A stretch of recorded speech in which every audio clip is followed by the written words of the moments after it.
This is such a treasure. This is a beautiful old building that had been sitting abandoned in this community for decades.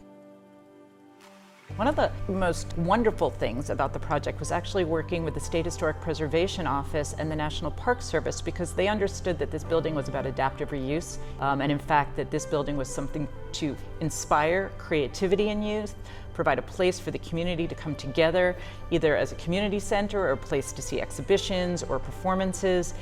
But then we had to get creative in ways that we didn't anticipate, like using tax credits for the first time on a city building. So we used historic preservation tax credits and we used new market tax credits, both designed to bring places like this back to life. We're not going to make a car barn, a powerhouse here. We don't need to power the trains anymore, but we are providing a space to host community events. And so we're giving young people little glimpses of what this was, while also providing them opportunities to engage in meaningful art programming.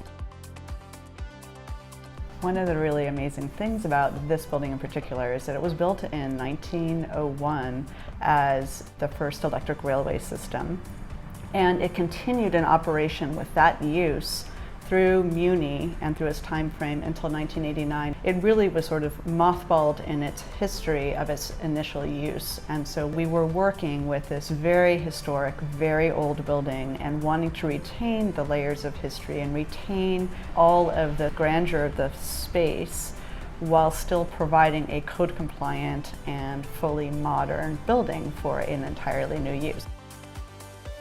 Since it was an active part of the electric rail service for such a long time, it is hemmed in on all four sides by active rail lines and rail yard.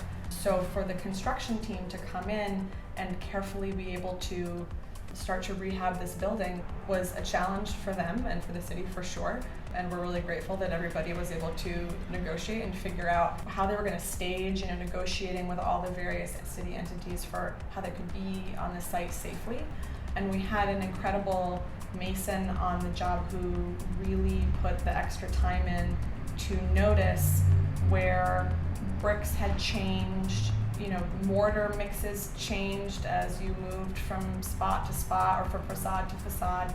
Just that extra level of care that went in to that whole process means that when you look at the facade today, you really can't tell that anything has changed at all.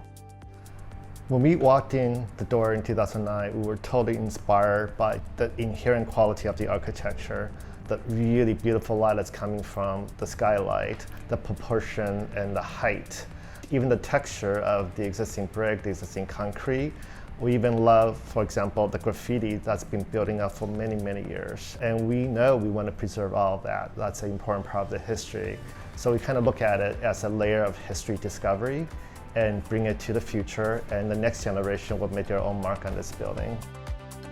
So this community that this building is in is historically a very underserved community within the San Francisco area. This area had the lowest number of children's services with the highest number of children. So this building in particular has become a 300-person community event space. It is also providing youth arts education services for the community. We're very honored to receive the California Preservation Foundation Trustees Award for Excellence.